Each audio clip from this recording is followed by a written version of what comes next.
Chapter में हम लोग देखते हैं एटम्स एंड मॉलिक्यूल्स, जो कि एक बेसिक क्लास के साथ साथ हम यहाँ पे इस चैप्टर में जितने भी टॉपिक्स हैं वो सारे टॉपिक्स को यहाँ पे कवर करने वाले हैं। ठीक है, तो चलिए सबसे पहले हम लोग समझते हैं ये एटम्स के हिसाब से एटम्स हम लोग बोलते हैं किसको हैं। देखिए, एटम्स की अगर बातें करें तो एटम्स एक स्मॉलेस्ट पार्टिकल्स होता है। एटम्स को हम लोग अगर देखें तो एटम्स किसको बोल सकते हैं, जो स्मॉलेस्ट पार्टिकल्स होगा। स्मॉलेस्ट पार्टिकल्स को अगर कंबाइन अगर किया जाए, जिससे हम कह सकते हैं यहाँ पे एक मैटर जो है ना तैयार हो सकता है। आपने पढ़ा होगा फर्स्ट चैप्टर में अगर बात करें तो मैटर किसको बोल सकते हैं, जो स्पेस ऑक्युपाइड करे, जिसके पास वॉल्यूम हो। ठीक है ना, उसको आप क्या बोल सकते हैं, मैटर बोल सकते हैं। तो यहाँ पे कुछ अगर देखें तो अराउंड बोला कि 500 BC इंडियन फिलोसफर महर्षि महर्षि कन्नड़, जो कि यहाँ पे एक इंडियन फिलोसफर है, साइंटिस्ट हैं, उन्होंने पोस्टुलेट दिए थे जो मैटर के बारे में। मैटर एक तो इंग्लिश वर्ड हुआ, लेकिन अगर हम हिंदी में इसका अगर बातें करें तो होता है पदार्थ। ठीक है, तो क्या बोला गया, जो मैटर जो है वो कहाँ से मिलने वाला है, we will obtain smallest particles, जो छोटे छोटे अगर पार्टिकल्स की अगर बातें करें, जो स्मॉल्स पार्टिकल्स होगा। अब इसे स्मॉल पार्टिकल्स को जब कंबाइन कर दिया जाएगा, एक साथ कर दिया जाएगा, तो एक जो है ना मैटर बन जाएगा और ये स्पेस ऑक्युपाइड कर लेगा। ठीक है, so which further division can't be possible. अगर हम बात करें जो मैटर्स की हम बातें कर रहे हैं, ठीक है, जो बना हुआ है, जो हिंदी में पदार्थ बोला गया, जो सबसे स्मॉलेस्ट पार्टिकल से बना होगा, सिंपल सी बात है, जो सबसे स्मॉलेस्ट पार्टिकल से बना होगा उसे आप बोल सकते हैं, हिंदी में अगर कहें तो परमाणु, बाकी तो कहा जाएगा ये एटॉम्स कहलाएगा। ठीक है, फिर इसके बाद एनेंशियंट अगर बात करें ग्रीक फिलोसफर्स अगर बात करें, डेमोक्रेटिक्स और बोला गया यहाँ पे ल्यूसिफकस के द्वारा अगर देखें, जिसको जो है ना पार्टिकल्स ऑफ एटॉम्स बोला गया, पार्टिकल्स ऑफ एटॉम्स बोला गया। उसके बाद यहाँ पे कुछ और साइंटिस्ट के हिसाब से अगर देखें तो यहाँ पे बताया जा रहा है, जो एंटवाइन अगर देखें यहाँ पे, और एल लेवेजेस के हिसाब से बोला गया foundation of chemical science which establishing to important यहाँ पे लॉ दिए हैं। यहाँ पे दो इम्पोर्टेंट लॉ दिए हैं। हम बात कर रहे हैं यहाँ पे दो साइंटिस्ट के नाम, जैसे एंटवाइन एल लेवेजियर्स या लेवेज भी बोला जा सकता है, नाम है यहाँ पे, और ये साइंटिस्ट। उसके बाद यहाँ पे बोला गया है जो टू इम्पोर्टेंट लॉ दिए हैं। क्या लॉ दिए हैं, तो फर्स्ट अगर लॉ की अगर बातें करें तो बोला गया है law of chemical combination. Law of chemical combinations का मतलब यहाँ पे क्या होगा, तो चलिए इस लॉ को हम लोग देखते हैं। जो कि ये जो लॉ की अगर बातें करें, establish after the experiment by Lavoisier and Joseph L Proust के हिसाब से बोला गया द केमिकल रिएक्शंस। इस चीज़ को आप ध्यान से समझे, क्या बोला गया, the chemical reactions between two or more substances give rise to product, क्या देने वाला है यहाँ पे, अगर दो या दो से ज़्यादा सब्सटेंसेस, केमिकली की बात कर रहे हैं, अगर हम उसको अगर रिएक्ट अगर करते हैं तो क्या मिलने वाला है, यहाँ पे एक सिंगल जो है ना आपको प्रोडक्ट मिलने वाला है। तो इसको ऐसे समझिए, अगर मान लीजिए आपके पास कोई एक ऐसा सब्सटेंस है, जैसे मान लीजिए ए, अब प्लस यहाँ कर लेते हैं यहाँ पे बी। अब जब इसका प्रोडक्ट निकल के आएगा तो प्रोडक्ट क्या हो सकता है, ए बी हो सकता है, ए बी हो सकता है, या आप कह सकते हैं यहाँ पे अगर ए कोई सब्सटेंसेज है, इसमें बी अगर ऐड किए तो हो सकता है कोई नया जो फर्दर अगर बात करें, क्योंकि केमिकल रिएक्शंस की बात कर रहे हैं, इसमें क्या आ सकता है, सी प्लस डी भी आ सकता है।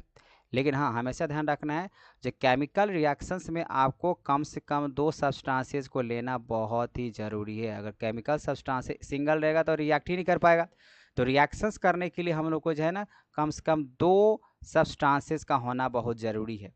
जैसे अगर हम आपको बताएं यहाँ पे एग्जांपल्स के हिसाब, जैसे मान लीजिए आप लेते हैं हाइड्रोजन्स, ठीक है ना, अगर आप ले रहे हैं यहाँ पे हाइड्रोजन्स, तो हाइड्रोजन के हिसाब से क्या हो, जैसे H2 प्लस O2 का बात करें, इसका प्रोडक्ट क्या निकल के आएगा, H2O निकल के आएगा।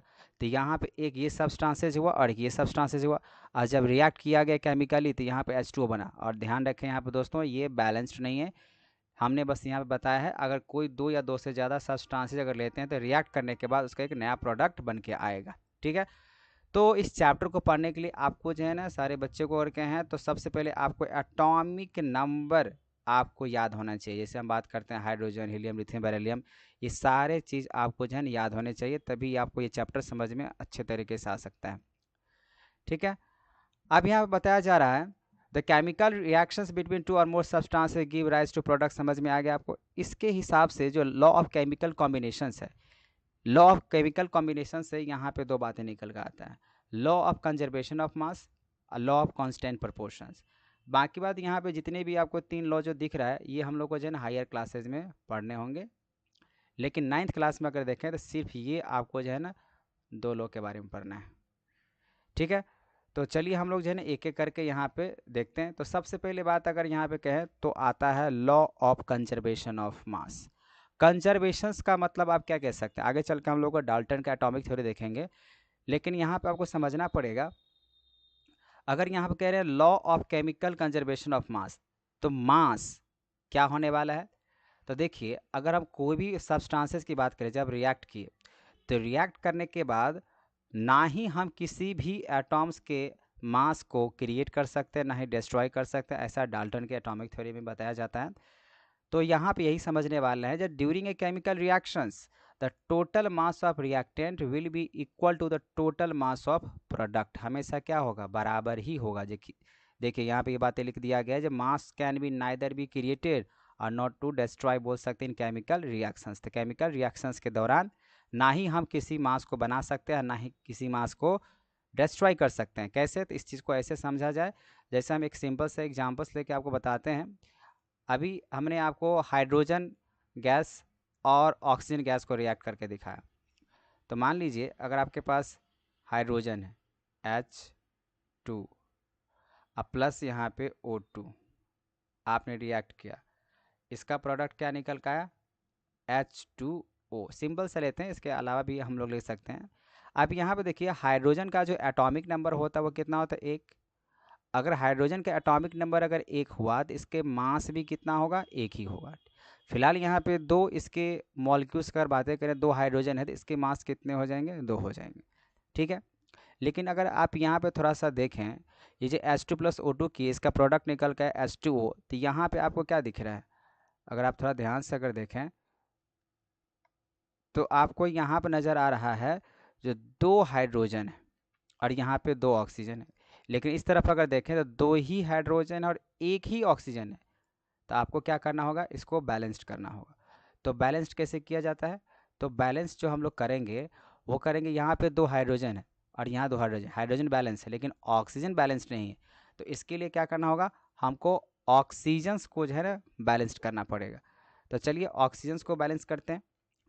ऑक्सीजन्स यहाँ पे देखिए, अगर हम यहाँ पे 2 से मल्टीप्लाई कर दें, अगर 2 मल्टीप्लाई किए तो 2 2 जा कितना हो जाएगा, 4। यहाँ पे 4 हाइड्रोजन हो गया और ऑक्सीजन यहाँ पे कितना हो जाएगा, एक भी ऑक्सीजन नहीं था, अब यहाँ पे ऑक्सीजन हो जाएगा, 2 ऑक्सीजन हो जाएगा। अब इस तरफ आते हैं, 2 हाइड्रोजन है लेकिन 2 ऑक्सीजन, तो ऑक्सीजन यहाँ पे 2 और यहाँ पे 2 ऑक्सीजन, दोनों बराबर है। लेकिन यहाँ पर अगर देखें 2 हाइड्रोजन और मेरे पास इधर कितना है, 4 को, इसके लिए क्या करना होगा, इसको 2 से मल्टीप्लाई करना होगा। और जैसे ही मल्टीप्लाई करेंगे तो अब 2 2 जाए कितना हो जाएगा, 4। तो 4 इधर भी हाइड्रोजन हो गया, 2 ऑक्सीजन हो गया। मतलब क्या, इधर जो आप फिलहाल तो हम अभी मॉलिक्यूल्स के हिसाब से बैलेंस कर दिए हैं, लेकिन मास के हिसाब से भी अभी आपको समझाते हैं जो कैसे यहाँ पे बताया जा रहा है, जो लॉ ऑफ कंजर्वेशन ऑफ मास के हिसाब से। मतलब क्या, अगर हम रिएक्शंस अगर कराएंगे तो रिएक्शंस के दौरान अगर कोई भी अगर रिएक्टेंट पार्ट होगा, अच्छा देखिए इधर वाले साइड को यहाँ से यहाँ तक को बोलेंगे रिएक्टेंट वाले पार्ट, ठीक है ना। और एरो को साइन देने के बाद जो इधर जो निकल के आया इसको बोलते हैं प्रोडक्ट, इसको बोलेंगे हम लोग प्रोडक्ट बोलेंगे, ठीक है। और इधर वाले पार्ट को क्या बोलेंगे, रिएक्टेंट बोलेंगे, ठीक है। अब इसको थोड़ा मास, अच्छा देखिए दोनों तरफ ने बैलेंस कर दिया, लेकिन कैसे, कंजर्वेशन ऑफ मास यहाँ पे हुआ लेकिन मास हमने नहीं किया, यहाँ पे मॉलिक्यूल्स के हिसाब से बता दिया, मास के हिसाब से आपको बताते हैं। आप देखिए यहाँ पे अगर हाइड्रोजन का एटॉमिक नंबर कितना होता है, 1 होता है, ठीक है। अगर हाइड्रोजन का एटॉमिक नंबर अगर 1 होता है तो मास निकालने का एक सिंपल सा तरीका है, लेकिन वो हम कह सकते हैं अप्लीकेबल एग्जैक्ट नहीं होगा। क्या होता है ना, जब आपके पास एटॉमिक नंबर अगर इवन में हो तो आपको क्या करना है, एटॉमिक नंबर को आपको 2 से गुना कर देना है, सिंपली, और कुछ नहीं करना है। और ये हम मैंने क्या बोला, अगर एटॉमिक नंबर इवन प्लेस पे अगर होता है, जैसे मान लीजिए हम बात करते हैं 8 नंबर पे क्या है, नाइट्रोजन है। अब 8 नंबर पे अगर नाइट्रोजन है तो इसका मास कितना निकल के आएगा, सिंपल सा 8 इसका एटॉमिक नंबर है, इसको 2 से आप मल्टीप्लाई कर दीजिए, कितना हो जाएगा 16। फिलहाल हम ग्राम यूज कर लेते हैं, तो 16 ग्राम जो है ना आपको नाइट सॉरी ऑक्सीजन की बात कर रहे हैं, ये ऑक्सीजन होगा, नाइट्रोजन से बना होता है, यहाँ पे होगा ऑक्सीजन होगा, ऑक्सीजन की बात कर रहे हैं। ऑक्सीजन एटॉमिक नंबर ऑक्सीजन का 8 होता है, तो यहाँ पे इस तरीके से हो जाएगा। उसी तरीके से अगर मान लीजिए, लेकिन आपके पास अगर ऑड में अगर एटॉमिक नंबर है तब क्या होगा, तब आपको कुछ नहीं करना है। अगर ऑड में अगर एटॉमिक नंबर होता है, जैसे मान लीजिए हम बात कर लेते हैं सोडियम का, तो सोडियम 11 नंबर पे है कि नहीं।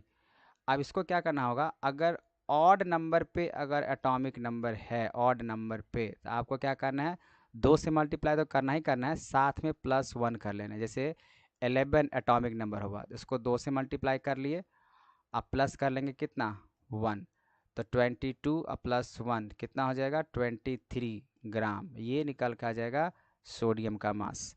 ठीक है, तो हमने क्या बोला, अगर इवन एटॉमिक नंबर होगा तो सिंपली इसको 2 से मल्टीप्लाई कर लेने हैं, लेकिन अगर ऑड रहेगा तो 2 से मल्टीप्लाई के साथ साथ जो है ना आपको +1 भी कर देने हैं। ठीक है, अब इसका हम आपको मास निकाल के दिखाते हैं, जब मास कैसे निकलेगा। देखिए 4 को यहाँ पर हाइड्रोजन है, तो हम सिंपली यहाँ से निकाल लेते हैं। अगर हाइड्रोजन के हिसाब से देखें तो 4 को हाइड्रोजन माना जाएगा यहाँ पे। अब 4 है तो एक हाइड्रोजन के 1 के मास होता है, तो हम इसको क्या करते हैं, इसको मल्टीप्लाई कर लेते हैं। 4 को हम 1 से मल्टीप्लाई करेंगे तो 1 ही आएगा, मतलब 4 ही आएगा, तो 4 हुआ। इधर देखिए ऑक्सीजन आपके पास कितना है, 2 है। अच्छा, एक ऑक्सीजन का मास निकालने के लिए क्या होता है, एटॉमिक नंबर 8, इसको 2 से आपने मल्टीप्लाई किया, कितना हुआ 16। और है कितना आपके पास ऑक्सीजन, 2, इसको 2 से मल्टीप्लाई करें, 16 टू जा कितना है 32, तो 32 आपका हो गया ऑक्सीजन का मास, और 4 हो गया इधर किसका, हाइड्रोजन का, तो टोटल कितना हो जाएगा 36। तो आप देखें यहाँ पे जब हम निकाले हैं रिएक्टेंट वाले पार्ट में, तो रिएक्टेंट वाले पार्ट में टोटल मास जो निकल का है वो 36 आया है। तो अगर 36 अगर आया है तो इधर का मास हो गया 36। आप देख सकते हैं दोनों तरफ बराबर ही, इधर भी हाइड्रोजन 4 होगा तो 4 को तो होगा ही, और 2 ऑक्सीजन इधर भी है, इसका भी हो जाएगा 16 टू 32, आप जोड़ दीजिए यहाँ पे 36, तो यहाँ भी 36, यहाँ भी 36। तो इससे क्या समझ में आता है, जब हम लोग अगर रिएक्ट करते हैं, केमिकल रिएक्शंस कराते हैं, तो केमिकल्स रिएक्शंस के दौरान जितना हम लोग का रिएक्टेंट होता है उतना ही क्या होता है, प्रोडक्ट होता है, क्योंकि हम लोग कोई भी मास को ना ही बना सकते हैं, ना ही क्रिएट कर सकते हैं, मतलब ना ही डिस्ट्रॉय कर सकते हैं। जैसे कि आप देख रहे हैं ए रिएक्टेंट है, बी रिएक्टेंट है, दोनों को ऐड कर दिया, केमिकल रिएक्शंस किया गया, तो क्या निकल का ए बी। ठीक है, अब हम बात कर रहे हैं यहाँ पे लॉ ऑफ कांस्टेंट प्रोपोर्शंस। तो लॉ ऑफ कांस्टेंट प्रोपोर्शंस का मतलब क्या है, जैसे आप वाटर का बात करें, तो वाटर जैसे H2O हुआ, तो यहाँ पे ये जो बना हुआ है वाटर, वो एक कांस्टेंट प्रोपोर्शन से बना हुआ है। ठीक है, तो कांस्टेंट प्रोपोर्शंस का मतलब क्या है, जैसे क्या लिखा हुआ है, in a chemical reactions compounds always contains the same element by present in definite proportion by mass respective of their sources. जो भी उसका सोर्सेज होगा तो वो हमेशा एक कांस्टेंट प्रोपोर्शंस में ही बनाएगा। जैसे अभी हमने आपको वाटर का बात बोले, ठीक है, तो H2O फार्मूला होता है। अभी H2 जो बना हुआ है ये कांस्टेंट प्रोपोर्शन से बना हुआ है। कैसे, तो हाइड्रोजन 2 है तो इसके 2 मास, ठीक है ना, और ऑक्सीजन 1 है तो 8 दूना 16, तो 16 यहाँ पे हो जाएगा ऑक्सीजन के साथ। तो 2:2 अगर हम 16 करके अगर रेशियो बना लें एक, ठीक है ना, 2 गो हाइड्रोजन है इसलिए 2 हो गया, एक ऑक्सीजन है तो उसको, क्योंकि एटॉमिक नंबर आपने अभी बताया जो 8 एटॉमिक नंबर होता है, इवन में है, इसको सिंपली 2 से मल्टीप्लाई कर लीजिए, मास निकल कर आ जाएगा 16 ग्राम निकल के आ जाएगा। तो यहाँ पे इसको जब सिंपलेस्ट कर लिया जाए 2 1 जा 2 और 2 8 जा 16, तो यहाँ पे रेशियो क्या बन के आ रहा है 1:8। इसका मतलब ये हुआ जो लॉ ऑफ कांस्टेंट प्रोपोर्शन, चाहे कोई भी आप कंपाउंड उठा लीजिए वो हमेशा एक कांस्टेंट प्रोपोर्शंस में ही बनाएगा। तो यह वाटर भी किस के रेशियो में बना हुआ है 1:8 के रेशियो में बना हुआ है। अच्छा, इसको थोड़ा सा दूसरा एग्जांपल्स की बात करें, जैसे मान लीजिए सोडियम क्लोराइड की बात करें, NaCl, एटॉमिक ने पता ही होगा, सोडियम का एटॉमिक नंबर कितना होता है 11, तो 11 कौन सा नंबर हुआ ऑड, तो ऑड को हम 2 से मल्टीप्लाई करते हैं, अब प्लस में क्या करते हैं 1, तो यहाँ पे 23 निकला किसका 20, 23 जो निकला वो निकला आपका सोडियम का मास। ठीक है, अब निकालते हैं क्लोरीन का। तो क्लोरीन के लिए क्या एटॉमिक नंबर है, 17 है। तो 17 अगर है तो उसको क्या कीजिए, 17 ऑड नंबर होता है, 17 को आप 2 से मल्टीप्लाई कर लीजिए और +1 कर लीजिए, कितना 34 + 35। लेकिन ध्यान रखिए ये सब एक्सेप्शन है, जब आप पूरा मॉडर्न पीरियोडिक टेबल में देखें या देखेंगे सही तरीके से तो इसका मास है ना लगभग 35.5 दिया हुआ है, ठीक है ना। लेकिन हम एक सिंपल सा तरीका बताएं आपको, लगभग में अप्रॉक्सीमेट वैल्यूज है ना आपको लेना है। तो आपको यही फॉर्मूला काम करेगा, जो ऑड नंबर है तो 2 से मल्टीप्लाई करना है +1 करना है।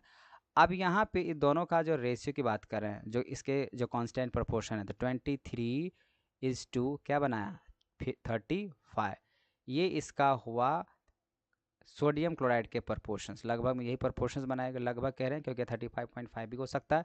अब इस प्रोपोर्शंस में सोडियम क्लोराइड बना हुआ है।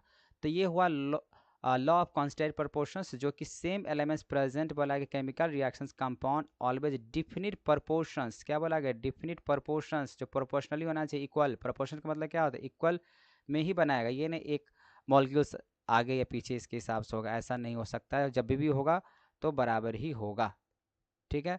चलिए अब हम लोग बात करते हैं नेक्स्ट, और नेक्स्ट जो टॉपिक है वो टॉपिक दिया गया है डाल्टन का एटॉमिक थ्योरी। तो डाल्टन के एटॉमिक थ्योरी के हिसाब से अगर हम लोग देखें तो इसमें तो आपको याद करने की ज़रूरत है। तो डाल्टन के एटॉमिक थ्योरी क्या बोला गया, according to Dalton atomic theory all matters whether and elements. अच्छा, मैटर जो कि बहुत सारे कंपाउंड्स बन जाता है। एलिमेंट्स अगर एलिमेंट अगर बोला गया तो एलिमेंट आप किसको बोल सकते हैं, जैसे हाइड्रोजन की बातें करें, हीलियम की बातें करें, सोडियम की बातें करें, एल्युमिनियम की बातें करें, ये सब सिंगल जो आपको दिख रहा है ना, ये सब का सब क्या होगा, ये सब एलिमेंट है। अच्छा, इसको आप एलिमेंट बोलिए या एटॉम्स बोलिए, बात एक ही होगा, ठीक है। तो एलिमेंट्स हुआ। वही अगर हम कंपाउंड की बात करें तो कंपाउंड आप किसको बोलिएगा, जैसे अभी मैंने बोला कार्बन डाइऑक्साइड की बात करें या NaCl का भी मैंने बात बोला था, NaCl, ये सब क्या है, कंपाउंड है। लेकिन एलिमेंट्स किसको बोलिएगा, जो सिंगल रहेगा, जैसे हाइड्रोजन, सोडियम, क्लोरीन, ये सब क्या आपके एलिमेंट। बहुत सारे हैं तो एलिमेंट्स हो गया, इसको आप एटॉम्स ही बोल सकते हैं। तो यहाँ पे ही बताया गया है कि अकॉर्डिंग टू डाल्टन के atomic theory there all matters with elements compound या मिक्सचर्स। अच्छा, मिक्सचर्स किसको बोल सकते हैं, जहाँ पे 2 या 2 से ज़्यादा सब्सटेंसेज अगर आपके पास मिक्स्ड है, ठीक है ना, चाहे वो अगर बात करें इम्प्योर हो या प्योर हो, लेकिन वो मिक्स है। वैसे आप बोल सकते हैं मिक्सचर्स किसको बोल सकते हैं, प्योर सब्सटेंसेस को। आपने चैप्टर फर्स्ट या सेकंड में देखा होगा। अब इसके 6 पॉस्टुलेट्स दिए हुए हैं। पहला बोला कि all matter is made of tiny particles call atoms. ये तो डेफिनेशन आपको याद रखना ही है, जितने भी एटम्स है वो किससे बना होता है, सबसे स्मॉलेस्ट पार्टिकल से बना होता है, टाइनी पार्टिकल्स, ठीक है। Atoms are individual particles which can not be created और destroy in a chemical reaction. तो केमिकल रिएक्शंस के दौरान अभी मैंने बात किया था कंजर्वेशन ऑफ मास, तो मैंने बताया था जो हम नहीं किसी भी प्रोडक्ट के मास को या किसी भी कंपाउंड के मास को बना सकते हैं, नहीं उसको डिस्ट्रॉय कर सकते हैं। तो सेकेंड लॉ यही बताया गया, ये थ्योरी है। Atoms of given elements are identical in mass and chemical properties. जैसे law of conservation of mass में हमने दिखाया था, J2 के हिसाब से आइडेंटिकल होता है, हाइड्रोजन का मास अलग होगा और ऑक्सीजन का मास अलग होगा, ऐसा जो है डाल्टन के एटॉमिक थ्योरी के हिसाब से बताया जा रहा है, ठीक है। अब उसके बाद अगर हम बात करें यहाँ पे atoms of different elements have different masses and chemical property. बात तो सही भाई, अगर जितने भी एटॉम्स की बात करें, आपने बात किया, चलिए मान लेते हैं सोडियम हुआ, तो सोडियम का मास कितना निकल का आएगा, 23 आएगा। अब इसका मास अगर 23 अगर है तो इसका मतलब ये है इसका प्रॉपर्टीज भी डिफरेंट होगा। डिफरेंट एलिमेंट्स, जैसे सोडियम, एक तरफ क्लोरीन ले लीजिए, तो क्लोरीन के कितना आता है 35.5, अगर हम बात के एक्सेप्शन को छोड़ दें तो 35.5 ग्राम आ जाएगा। तो इसका प्रॉपर्टीज दोनों का क्या होगा, अलग होगा, ठीक है। वही बात बोला गया है। तो atoms different elements have different masses and chemical properties, chemical properties भी सेम होगा, मासेज भी सेम होगा। अब हम बात करें यहाँ पे atoms combine in ratio of small whole numbers from compounds, law of constant proportions के हिसाब से। जैसे अभी मैंने यहाँ पे बताया, जब भाई हाइड्रोजन का भी कुछ भागीदारी होता है, कुछ ऑक्सीजन का भी होता है, जब वो कंबाइंड अगर कर देते हैं तो जो निकल के आता है वो कांस्टेंट प्रोपोर्शंस में बात कर रहे हैं। अगर आप हाइड्रोजन को भी जोड़ लीजिए और ऑक्सीजन को भी अगर जोड़ लीजिए तो यहाँ पे जो प्रोडक्ट बन के आया H2O, इधर का जो मासेज होगा या कांस्टेंट प्रोपोर्शंस होगा, वो क्या होगा, छोटा सा बड़ा बनेगा, मतलब छोटे छोटे रेशियो में एक बड़े रेशियो की बातें होगा। फिर बोला गया the relative numbers and kinds of atoms are constant in given compound. बात तो सही है ना, चाहे अगर कोई भी कंपाउंड बना रहे हैं तो उसके रिलेटिव जितने भी हैं कंपाउंड्स उसके हिसाब से ही माना जाएगा। जैसे relative numbers and kinds of atoms are constant, आपने बात किया जैसे चलिए सोडियम और क्लोराइड का, तो यहाँ पे सोडियम एक अलग एलिमेंट्स हो जाएगा, क्लोरीन एक अलग एलिमेंट्स हो जाएगा। लेकिन इस एलिमेंट्स और अलग दूसरे एलिमेंट्स सोडियम और क्लोरीन दोनों जब ऐड किया गया तो कंपाउंड बना, ठीक है। तो रिलेटिव नंबर और काइंड्स ऑफ एटम्स कांस्टेंट होगा, मतलब जो भी हम कंपाउंड बना रहे हैं, अब यहाँ पे सोडियम अगर क्लोराइड बना रहे हैं तो सोडियम क्लोराइड बनाने के लिए सोडियम का जो भी एटम्स होगा वो कांस्टेंट होगा और क्लोरीन का जो भी एटम्स होगा क्या होगा, कांस्टेंट होगा। और दोनों एक कांस्टेंट प्रपोर्शन से बना के फिर क्या बनाएगा, एक कंपाउंड बनाएगा, ठीक है। तो आपको यहाँ तक बातें समझ में आ गया जो डाल्टन का एटॉमिक थ्योरी क्या कह रहा है। ये यहाँ पे 6 बातें लिखा हुआ है, 6 पोस्टुलेट दिया गया है और 6